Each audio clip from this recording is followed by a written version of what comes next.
PT Natural Nusantara juga berhasil memformulasikan hormon atau zat pengatur tumbuh organik yang diberi nama natural hormonik. Keunggulan atau manfaat natural hormonik dapat diuraikan sebagai berikut. Perlu kita ketahui bahwa pertumbuhan tanaman adalah suatu proses yang kompleks. Secara sederhana, pertumbuhan dapat didefinisikan sebagai suatu proses vital yang menyebabkan suatu perubahan yang tetap pada setiap tanaman atau bagiannya dipandang dari sudut ukuran, bentuk, berat, dan volumenya. Pertumbuhan tanaman setidaknya menyangkut beberapa fase atau proses di antaranya. Fase pertama adalah pembentukan sel.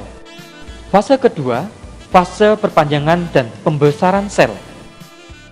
Dan fase ketiga adalah diferensiasi sel. Semua fase atau proses pertumbuhan tanaman tentu dipengaruhi oleh banyak faktor. Faktor pertama adalah persediaan makanan atau unsur hara.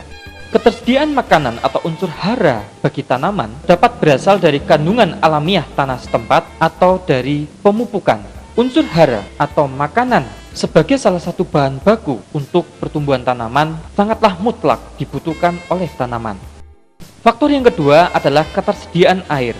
Bagi tanaman, air merupakan syarat untuk dapat terjadinya semua kegiatan metabolisme dalam tubuh tanaman. Faktor yang ketiga adalah cahaya matahari. Bagi tanaman, cahaya matahari sangat diperlukan sebagai sumber energi untuk melakukan proses fotosintesis tanaman. Faktor yang keempat adalah suhu udara. Bagi tanaman, suhu sangat mempengaruhi kandungan air pada tubuh tanaman. Secara umum, kisaran suhu untuk dapat terjadinya proses pertumbuhan tanaman yaitu antara 4 derajat Celcius hingga 45 derajat Celcius. Sedangkan suhu optimum bagi pertumbuhan tanaman antara 25 derajat Celcius dan 33 derajat Celcius. Faktor yang kelima adalah oksigen. Oksigen dibutuhkan untuk proses respirasi tanaman guna menghasilkan energi untuk proses metabolisme atau pertumbuhan tanaman. Faktor yang keenam adalah hormon atau zat pengatur tumbuh. Hormon atau zat pengatur tumbuh adalah senyawa-senyawa dalam jumlah yang kecil namun turut mengatur proses pertumbuhan, dan dari beberapa faktor yang mempengaruhi proses pertumbuhan tanaman tersebut dapatlah kita analogikan atau kita persepsikan secara sederhana ibarat proses pembuatan roti atau kue. Yang pertama, persediaan makanan atau unsur hara, ibaratnya tepung terigu, gula pasir, dan bumbu-bumbu lainnya yang merupakan bahan baku pembuatan roti.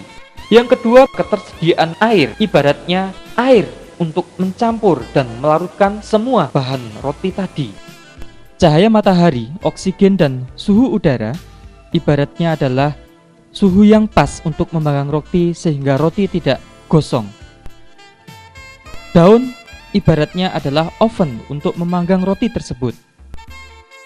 Dan yang paling utama adalah hormonik, karena hormonik ibaratnya adalah koki atau juru masak, sehingga bahan-bahan dan peralatan tersebut bisa menjadi kue atau roti.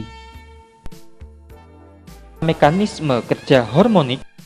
Secara alamiah, sebenarnya tanaman sudah mengandung hormon pertumbuhan seperti auksin, giberelin, dan sitokinin, disebut hormon endogen.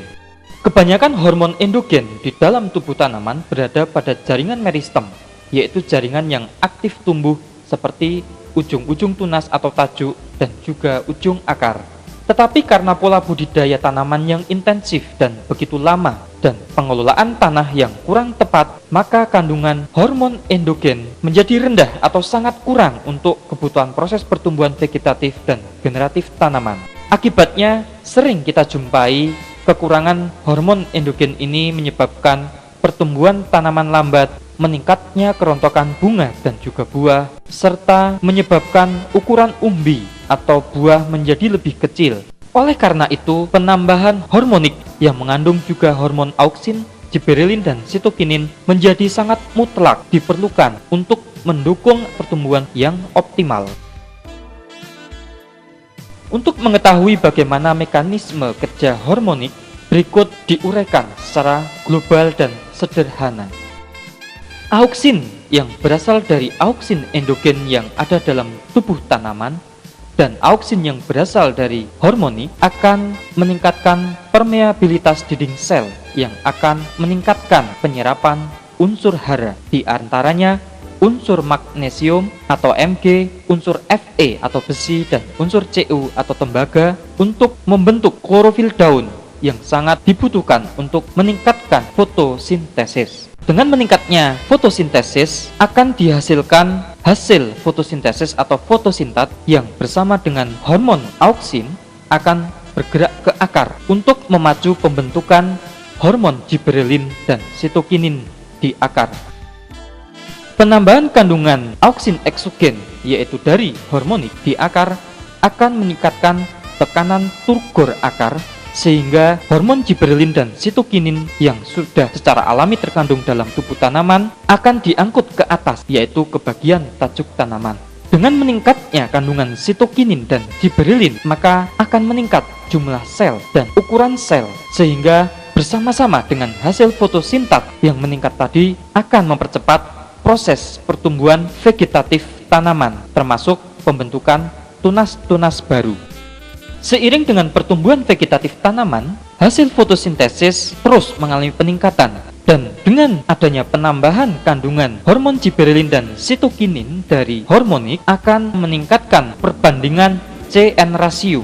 Meningkatnya perbandingan CN rasio akan menyebabkan peralihan dari masa vegetatif ke generatif dengan terbentuknya kuncup bunga ataupun bakal buah ataupun bakal umbi. Pada saat terbentuk bunga atau buah, jika kandungan hormon auksin rendah, maka sel-sel antara tangkai bunga ataupun buah dengan ranting atau cabang akan berubah menjadi jaringan mati, yaitu menjadi jaringan gabus, sehingga bunga dan buah menjadi lebih mudah rontok. Dengan penambahan auksin mampu menghambat perubahan sel-sel tersebut menjadi jaringan gabus, pada akhirnya dapat mencegah kerontokan bunga maupun buah. Di fase generatif, pemberian natural hormonik yang juga mengandung hormon sitokinin dan hormon giberelin mampu meningkatkan kapasitas jaringan penyimpanan hasil fotosintesa yang dipanen, misalnya dalam bentuk umbi maupun buah.